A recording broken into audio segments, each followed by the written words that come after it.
Selamat siang. Siang, Pak. Saya harap sudah istirahat tadi. Sudah segar toh? Sudah. Hari ini kita lihat sedikit materi tentang etika dan risiko kecerdasan artifisial generatif. Ya. Kita bicara tentang etika dan risiko. Ya. Menggunakan AI itu ada etikanya. Ya. AI, Artificial Intelligence, atau kita biasa kenal dengan kecerdasan artifisial, ya, kecerdasan buatan. Menggunakan itu juga harus punya etika. Kita gunakan itu juga ada resiko. Itu yang mau kita lihat hari ini. Jadi AI itu memang hebat, ya, pintar dia. AI itu pintar. Kau tanya apa saja dia tahu. Kau tanya yang jelek dia tahu. Kau suruh dia buat yang jahat, dia bisa. Ya, nah, itu makanya etika itu menjadi penting di sini di dalam penggunaan AI. Etika itu menjadi penting. Karena apa? Resikonya itu, kita berpikir kita harus beretika karena ada resikonya ini. Resikonya. Tidak main-main resikonya. Resikonya bisa yang paling besar itu resiko pidana. Pidana, ya. Kalau sudah kena pidana itu berarti omong tentang jaksa, polisi, hakim, penjara. Ya. Mau tidak masuk di penjara? Tidak. Makanya belajarlah menggunakan AI tetapi harus beretika. Oke. Apa yang kita mau lihat hari ini? Yang pertama kita mengenal apa itu AI generatif. Ya, AI yang bisa menciptakan sesuatu, ya, AI yang bisa membuat gambar, AI yang bisa membuat puisi, AI yang bisa menyelesaikan tugas-tugas sekolah. Kita juga mengetahui apa yang kita harus ketahui tentang etika dasar saat menggunakan AI. Menggunakan AI juga harus punya aturan, ya, harus punya etika, tidak sembarangan. Tidak sembarangan. Kemudian kita bisa membedakan mana karya manusia dan mana karya AI atau kecerdasan buatan tadi, ya. Sekarang ini banyak beredar video-video yang menggunakan karya AI. Saya bisa berbahasa Mandarin ketika saya berpidato. Kita bisa minta bantuan AI untuk membuat itu. Tetapi apakah itu etis atau tidak? Tidak etis, ya. Secara etika tidak baik. Iya kan? Ya, Pak. Secara etika tidak baik.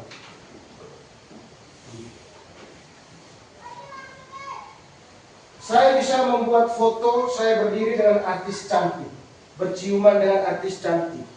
Tetapi apa itu beretika tidak? Tidak. Tidak kan? AI bisa buat itu. AI bisa buat itu. Tetapi itu tadi etika itu penting. Kemudian mengenali bahaya atau risiko AI seperti hoax. Baru-baru ini saya baca di sosial media itu beredar isu, beredar berita, bukan isu lagi, tapi sudah menjadi berita bahwa terjadi penculikan anak di Manggarai. Ya, orang di kampung-kampung, kebetulan saya tinggal di kampung, jadi di kampung-kampung itu heboh. Mereka mulai curiga dengan orang-orang yang masuk, orang-orang asing yang masuk ke kampung. Yang paling sasaran itu orang-orang Jawa yang jualan itu menjadi sasaran. Ternyata berita itu berita hoax, berita hoax. Sudah dikonfirmasi oleh Polres Manggarai bahwa berita itu tidak benar atau hoax. Itu kerjanya apa? Kerjanya AI. Jadi di dalam berita itu gambar lengkap semua, gambar. Orang bisa meniru kita punya muka. Itu makanya hati-hati menggunakan AI. Ya. Kemudian kita belajar bertanggung jawab saat menggunakan AI. Harus bertanggung jawab. Ketika saya meminta bantuan mengerjakan tugas, minta bantuan AI untuk mengerjakan tugas, kita harus bertanggung jawab. bertanggung jawab. Itu misalnya begini, Pak Siti memberi tugas kepada saya, kepada kamu mengerjakan tugas, misalnya tugas bahasa Indonesia tentang membuat paragraf, contoh membuat paragraf. Dia punya misalnya membuat suatu paragraf bertopik tentang kebersihan. Kamu bisa menggunakan AI untuk suruh buatkan saya paragraf dengan topik kebersihan, satu paragraf. AI bisa membuat itu. Kita harus bertanggung jawab. Bertanggung jawabnya apa? Melihat kembali apa yang sudah dikerjakan AI. Melihat kembali. Ketika ditanya oleh guru, kita harus bisa jawab. Artinya karya AI itu dijadikan sebagai kita punya karya sendiri. Kita bertanggung jawab, melihat kembali kalimat-kalimat yang digunakan oleh AI ini sudah benar atau belum, sudah baik atau belum. Bertanggung jawab seperti ini. Kemudian kita merenungkan bagaimana AI bisa membantu tugas kita tanpa curang. Seperti contoh tadi, guru memberikan tugas, kita meminta bantuan AI untuk menyelesaikan tugas, tetapi kita tidak curang. Artinya apa? Memang AI yang kerja, tetapi kita harus melihat kembali, bahwa itu melihat kembali artinya kita melihat kembali, memperbaiki, supaya itu menjadi karya kita juga. Jangan ambil AI 100%, itu juga tidak baik. Itu namanya curang. Ambil AI 100% itu namanya curang. Sebagai pelajar Pancasila, kita juga harus bertanggung jawab, menunjukkan bahwa kita ini hidup dengan berlandaskan negara Pancasila. Tidak langsung percaya informasi dari AI. Kita harus selalu cek ulang. Ada berita di Facebook misalnya, kamu kan pakai Facebook juga ya? Ya. Ada berita di Facebook, harus cek. Berita misalnya, terjadi pemerkosaan di Taga misalnya, harus cek lagi, betul tidak? Cek di teman-teman, cek di teman-teman yang dari Taga, betul tidak di beritanya. Kalau tidak betul, langsung hapus. Kalau misalnya di Facebook kan, langsung diblok saja itu orang yang kirim, supaya dia jangan menyebarkan berita hoax. Kalau misalnya terjadi betul, tinggal kita punya sebarkan supaya viral.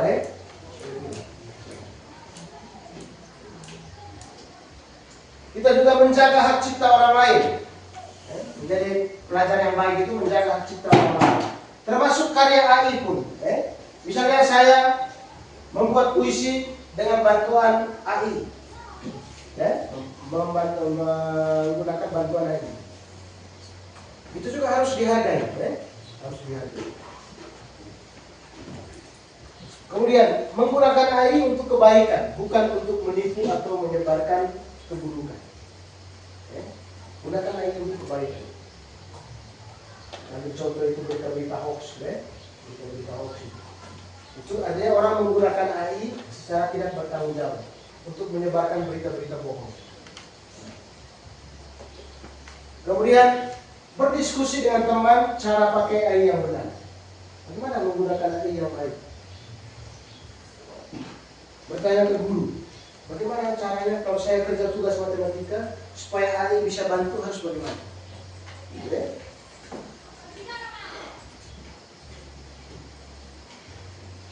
Kita masuk ke inti materinya.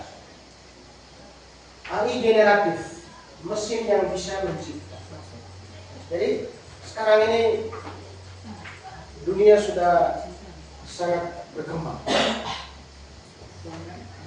Orang bisa menggambar sesuatu tidak menggunakan pensil lagi, tidak menggunakan tangan.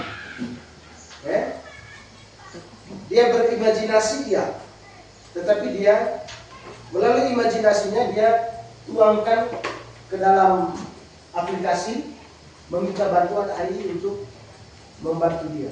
Misalnya dia ingin menggambar suatu landscape pemandangan pinggir pantai. Ini bisa minta bantuan AI. Yang penting kita memberikan perintah yang jelas. Perintah yang jelas. Minta AI menggambar kucing, bisa. Sekarang itu gampang. Sekarang ini kan lagi rame AI mengedit foto ya. AI mengedit foto.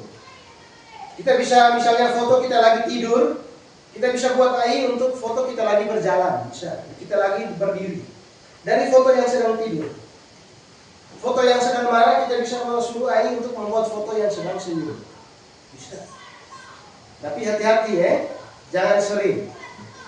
Karena data yang kita masukkan ke AI, dia akan simpan. Dia akan simpan. Itu bisa disalahgunakan. Ya, bisa disalahgunakan. Bisa orang menyebarkan berita tentang pencurian, lalu muncul fotonya kita punya muka. Bisa. AI itu canggih. Yang penting mereka mendeskripsikan orangnya. Nah, AI bisa melihat, oh dari gambar-gambar yang dia pernah simpan, dia akan lihat, oh dari ini deskripsi tentang pelaku, oh ini mungkin orangnya. Bisa juga mirip dengan kita. Itu makanya jangan sering menggunakan AI ya. Boleh pakai foto pribadi tidak masalah, tetapi jangan pernah pakai foto orang lain ya, tanpa izin ya. Harus izin. Orang tua sekalipun jangan sering-sering edit foto bapak di AI ya. Kamu yang paling hobi itu perempuan itu. Foto yang sedang cimis, sencana kayak kemarin, mulut bengkok kiri, bengkok kanan. Hati-hati menggunakan editing di AI ya. Hati-hati. Jadi AI itu bisa membantu kita untuk membuat cerita, membuat puisi, membuat kode program. Kalau kita mau bekerja untuk membuat program, kita membuat gambar, AI bisa membantu. Atau membuat lukisan, AI bisa bantu. Kita mau membuat musik atau membuat suara apa saja. Ketika saya sedang berbicara begini, orang bisa edit menggunakan suara orang lain, bisa. Saya bicara tetapi diedit menggunakan suara Pak Febri, bisa. AI itu gampang. Mudah ya, apa ya? Sekarang ini semua serba mudah. Itu makanya belajar etika itu penting, menjadi penting. Kemudian chatbot seperti asisten digital yang bisa menulis jawaban. Chatbot itu banyak ya. Apa itu Kak? Orang istilahnya SMS otomatis itu ya. SMS chat otomatis, chatbot, chat otomatis. Kita kirim, kita bertanya sesuatu, dia langsung muncul jawaban. Banyak itu. Sekarang ini kan layanan CS itu orang selalu pakai chatbot. Customer service itu kan layanan chat apa? CS. Aplikasi filter wajah atau generator gambar sederhana. Sekarang ini kan kita bisa membantu AI. Banyak sekarang orang membuat foto pas gitu ya. Kita bikin foto pas. Kita bisa minta AI buatkan saya foto pas, latar belakang merah, menggunakan jas hitam, dasi kuku. Walaupun saya foto dengan begini saja. Kita mendeskripsikan perintah kita kepada AI, buatkan foto pas, latar belakang merah, jas hitam, dasi kuku warna merah misalnya. Dia akan muncul. Sekarang sudah gampang. Tapi ingat, AI itu tidak benar-benar berpikir seperti manusia. Itu harus diingat ya. Dia itu mesin. Ya. Mesin itu kan tergantung. Kalau kita suruh dia jalan, dia jalan. Kalau kita suruh dia stop, dia stop. Ya kan? Mesin. Seperti sepeda motor. Kalau belum kasih nyala mesin, dia atau tarik gas juga, dia tidak akan jalan. Ya kan? Itu kan berdasarkan perintah manusia.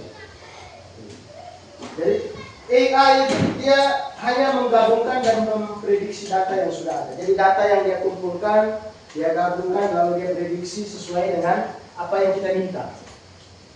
Apakah itu data gambar, data tulisan, ya, Banyak data yang dia simpan. Tapi dia bukan manusia kan? Jadi dia tidak punya hati nurani. Ya kan? Dia bukan manusia. Berarti dia tidak punya hati. Kita perintah untuk berbuat yang tidak baik, dia ikut. Dia tidak bilang, asa kita tahan, asa kita tahan. Dia tidak akan bertanya lagi. Ketika kita suruh dia buat yang itu, dia akan buat. Dia tidak akan balik lagi ke tanya. Betul ini, yakin? Dia tidak akan tanya lagi. Tetap kendalinya di kita ya, manusia. Kendalinya di manusia. Makanya belajar etika itu menjadi penting di dalam penggunaan teknologi.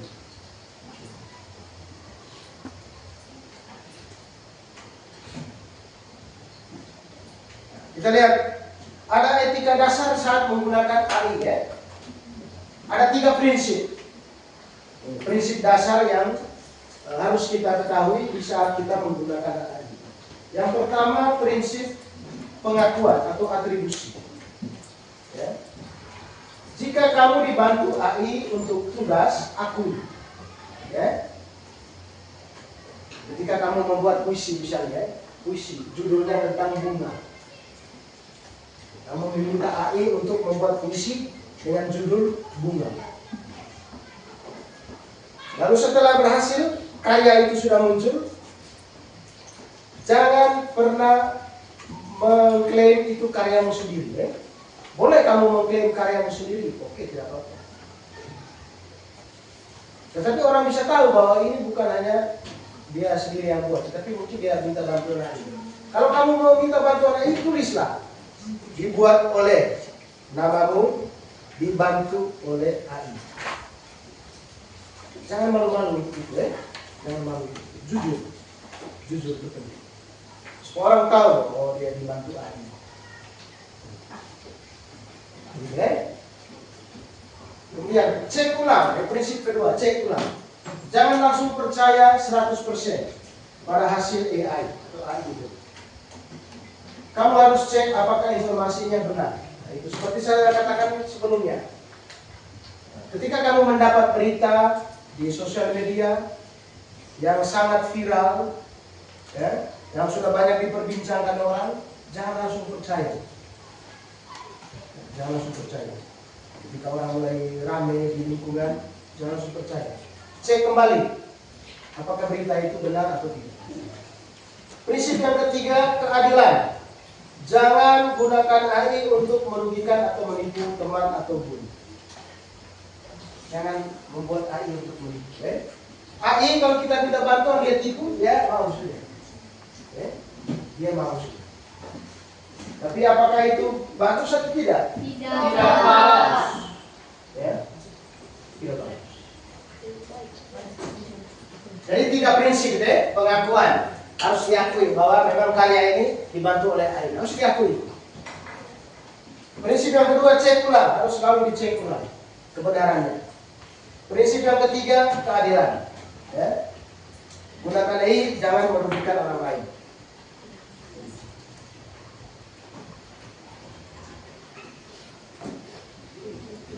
Hak cipta dan kepemilikan. Etika hak cipta dan kepemilikan. Kalau AI yang buat, siapa pemiliknya? Itu pertanyaan. Kalau AI yang buat, siapa pemiliknya? Kalau AI yang buat, misalnya saya membuat puisi, bantuan AI, saya minta bantuan AI membuat puisi tentang bunga. Siapa pemilik karya itu? AI. Jadi AI itu belajar dari karya lain, Dia punya database itu banyak, Sumber datanya banyak. Kita wajib menghargai karya asli yang menjadi guru bagi AI. Kita harus hargai. Kalaupun saya yang buat menggunakan AI, tetap karya itu milik saya. Tapi saya tetap akui bahwa itu dibantu oleh AI. Ya kan? Ya, Pak. Kenapa? Saya yang meminta AI untuk membuat. Ya toh? Meminta dia untuk membuat. Berarti karya saya juga toh? Ya. Tetapi saya tidak boleh malu mengatakan bahwa dibantu oleh AI tadi. Saya tidak boleh malu. Saya harus akui. Walaupun AI yang membuat, kamu tetap yang bertanggung jawab. Karena saya bertanggung jawab atas karya itu. Jika kamu mengubah, menambah ide dan mengarahkan AI, kamu bisa mengklaim sebagai kepemilikan. Karena kita yang punya ide kan? Kita punya ide, kita tuangkan ide itu atas bantuan dengan bantuan AI. Saya bisa mengklaim itu milik saya. Tetapi tidak boleh malu untuk mengakui bahwa dibantu oleh AI. Gunakan hasil AI sebagai inspirasi atau draft awal, lalu ubah dan sempurnakan dengan ide dan gaya kamu sendiri. Jadi AI itu hanya, misalnya kita bisa menggunakan AI untuk memberikan gambaran. Misalnya membuat puisi tadi tentang bunga. Kita minta bantuan, kira-kira versi AI seperti apa? Kita sudah melihat versi AI, saya bisa membuat ulang. Dari versi AI, saya bisa ubah dia menjadi versi saya. Bisa juga. Dan hasilnya itu adalah karya kita 100%, karena AI tadi hanya memberikan gambaran saja kan. Tapi saya menulis ulang lagi karya itu menjadi versi saya. Itu juga bagus. Tapi jangan pernah ambil 100% AI ya. Karena AI tidak selalu benar. Itu kuncinya di situ. Begitu, hati-hati. Ini resiko besar AI generatif. AI bisa membuat teks, bisa membuat gambar, dan bahkan bisa membuat suara palsu. Ya, yang sangat meyakinkan. Saya ambil contoh ya. Kita lihat sedikit video hoax. Saya ambil beberapa contoh. Coba kamu bisa membedakan. Nanti baru kita lihat lagi yang ada kemarin video Jokowi berbahasa Jepang malah. Kalau kamu lihat, dia punya ekspresi bibirnya itu mirip ya?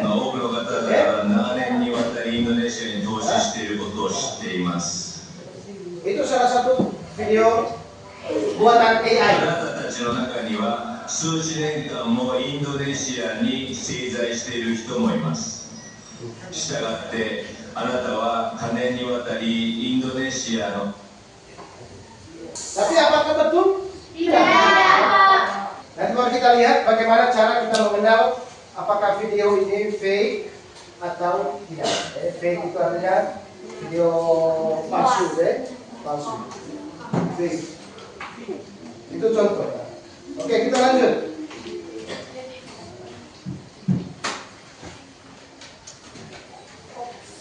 Jadi itu tadi. Jangan pernah menyebarkan info yang belum kamu cek kebenaran. Itu intinya di situ, kuncinya di situ. Harus selalu cek ulang. Karena apa? Dia beresiko. Ketika kita menyebarkan berita bohong, kita bisa kena pidana.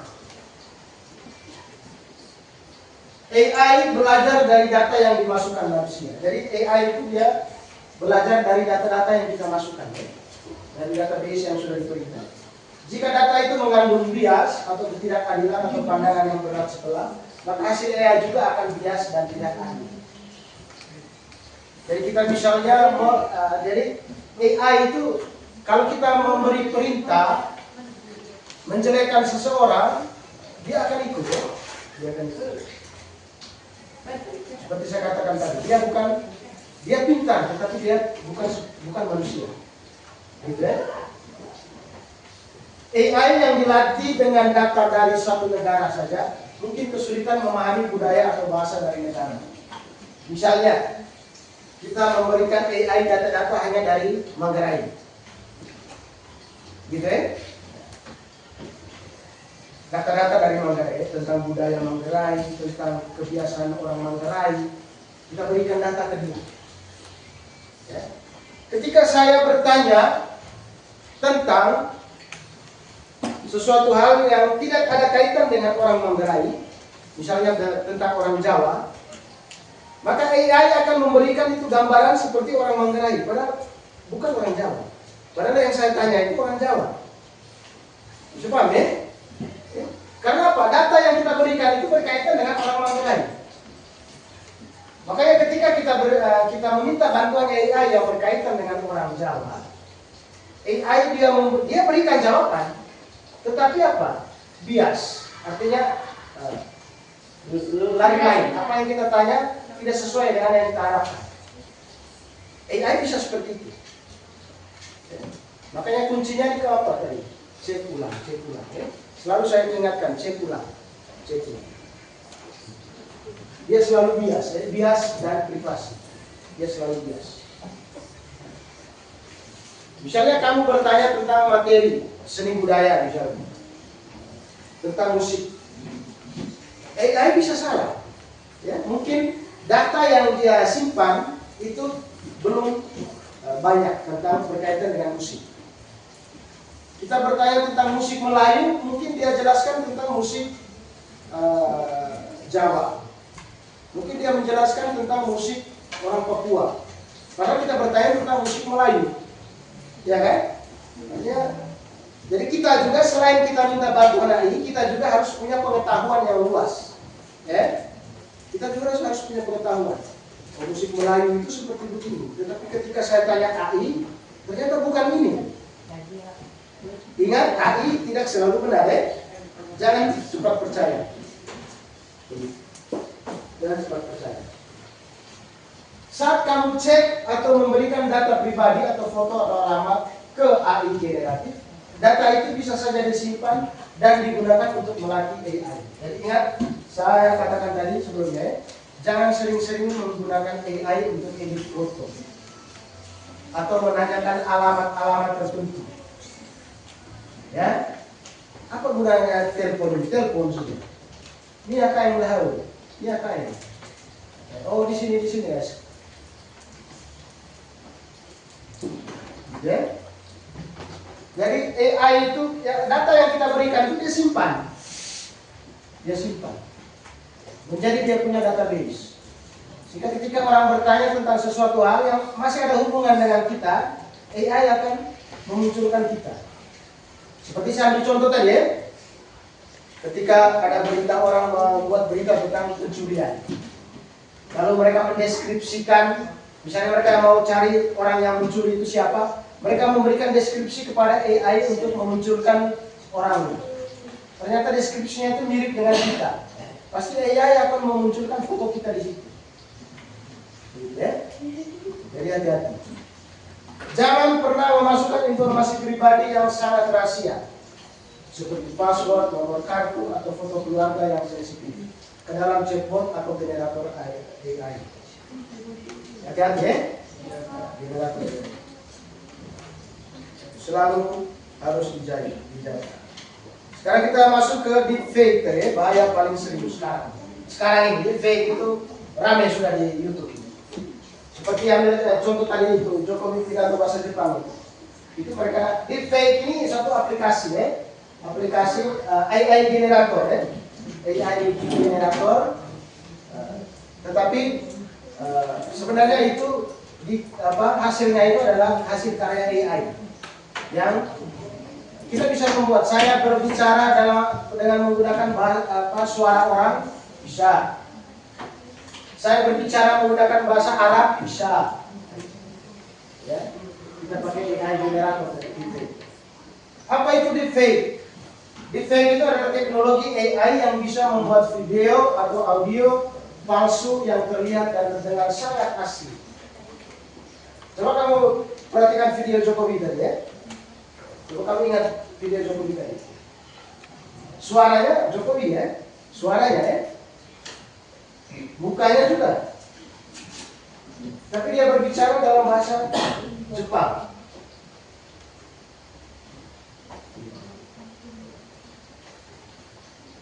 Kalau kita perhatikan sepintas bibirnya, pengucapannya itu sesuai dengan apa yang kita dengar ya? Sesuai. Kita coba lihat satu video ini. Bagaimana menganalisis konten deepfake atau konten yang tidak asing.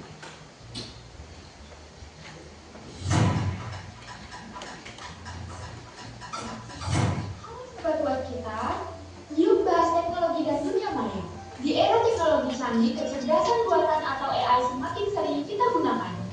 Tapi tahukah kamu ada sisi gelapnya? Salah satunya adalah deepfake.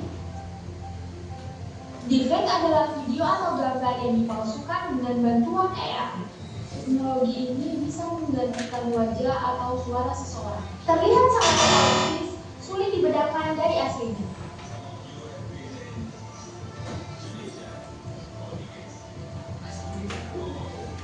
Aslinya itu ya, itu hoaxnya itu bahasa Mandarin.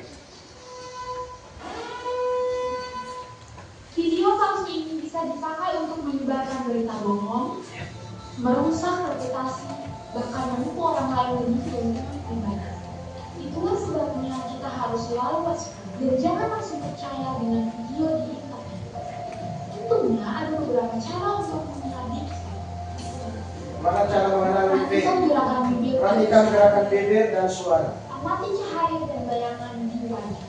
Selalu cek sumber asli berita atau video.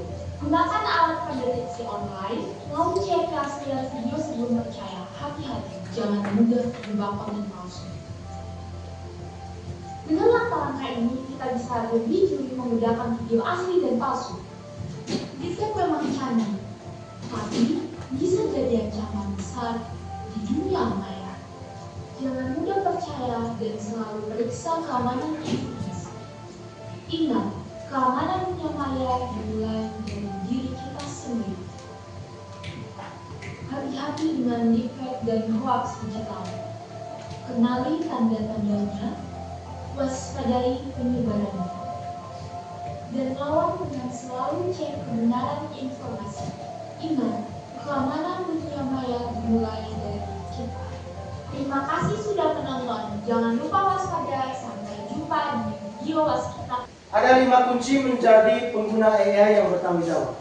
Yang pertama, jujur. Kita selalu memberikan pengakuan jika dibantu AI. Ya. Lalu verifikasi fakta dan informasi yang diberikan AI. Harus dicek kebenarannya. Jaga data pribadimu, jangan berikan kepada AI. Password atau apapun tidak boleh kasih ke AI. Ya. User atau passwordnya tidak boleh kasih. Ataupun data-data pribadi, alamat kamu, nomor KTP atau kalau kamu sudah punya KTP, nomor SIM kalau kamu sudah punya SIM, jangan berikan kepada AI. Gunakan AI untuk belajar dan berkreasi, bukan untuk curhat. Ya, untuk belajar. Ingat, AI hanya alat. Pikiran dan hati nurani manusia tetap yang paling utama. AI itu mesin, ya, mesin.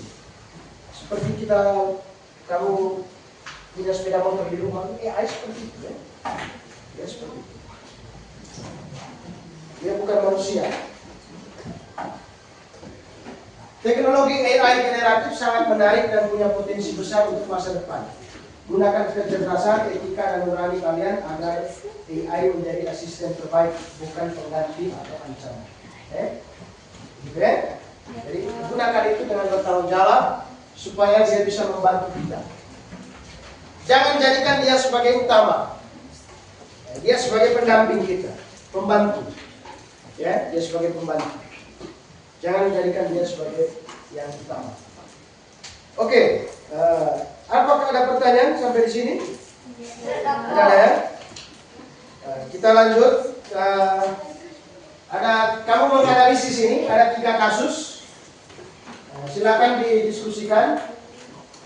Ada 3 kasus ini. Kasus yang pertama, ya. Jadi nanti kamu kerjakan, kamu menganalisis apakah kasus ini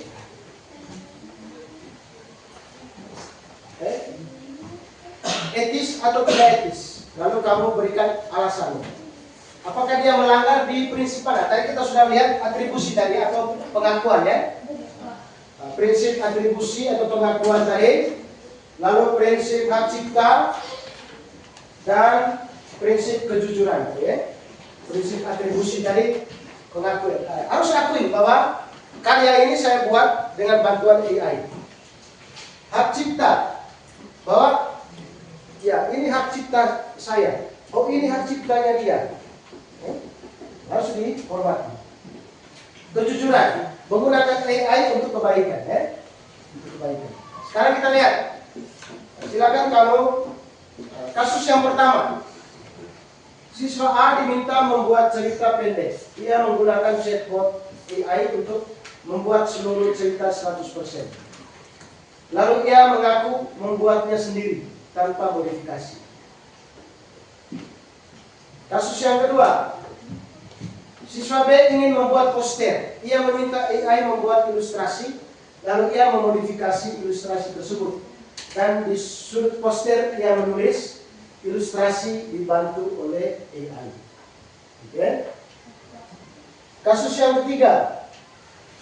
Siswa C ingin cepat dapat jawaban PR. Ia meminta chatbot AI membuatkan 5 paragraf, lalu ia menyalin 5 paragraf tersebut tanpa dicek dan tanpa mengubah. Itu kasus. Nanti kamu silakan menganalisis kasus yang pertama, apakah etis atau tidak etis. Lalu kamu jelaskan berdasarkan 3 prinsip tadi, dia masuk di mana? Apakah dia melanggar atribusi, ataukah melanggar hak cipta, ataukah melanggar kejujuran, atau dia melanggar semuanya? Selamat siang Mas, selamat siang teman-teman. Siap. Saya perwakilan dari kelompok 1 ingin mempresentasikan hasil diskusi kami. Yang pertama, siswa A diminta membuat cerita pendek. Ia menggunakan chatbot AI untuk membuat seluruh cerita 100%, lalu ia mengaku membuatnya sendiri tanpa modifikasi. Jawabannya tidak etis karena siswa tidak jujur. Dia mengopi 100% dari AI. Yang kedua, siswa B ingin membuat poster.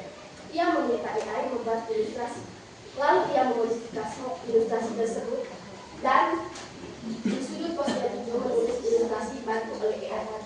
Jawabannya etis karena siswa B jujur bahwa karyanya dibantu oleh AI. Yang ketiga, siswa C ingin cepat dapat jawaban PDF. Ia meminta chatbot AI membuat 5 paragraf, lalu ia menyalin 5 paragraf itu tanpa dicetak dan tanpa mengubahnya.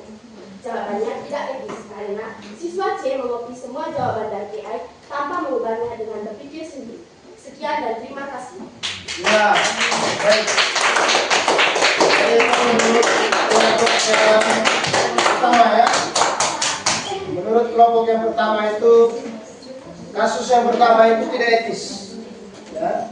Mengapa tidak etis? Karena dia tidak jujur. Dia melanggar prinsip atribusi tadi, ya. Dia tidak mengakui. Kemudian kasus yang kedua etis, ya, menurut mereka etis karena dia memodifikasi lagi. Lalu dia jujur mengatakan bahwa karya ini dibantu oleh AI. Tapi dia modifikasi lagi, ya. Dia tidak melanggar satupun. Kemudian kasus yang ketiga, menurut kelompok bahwa ini tidak etis karena dia menyalin 100%, ya. Dia tidak modifikasi. Jadi dia melanggar prinsip apa tadi? Kejujuran, hak cipta, atribusi. Dia tiga-tiganya dilanggar. Nanti minggu depan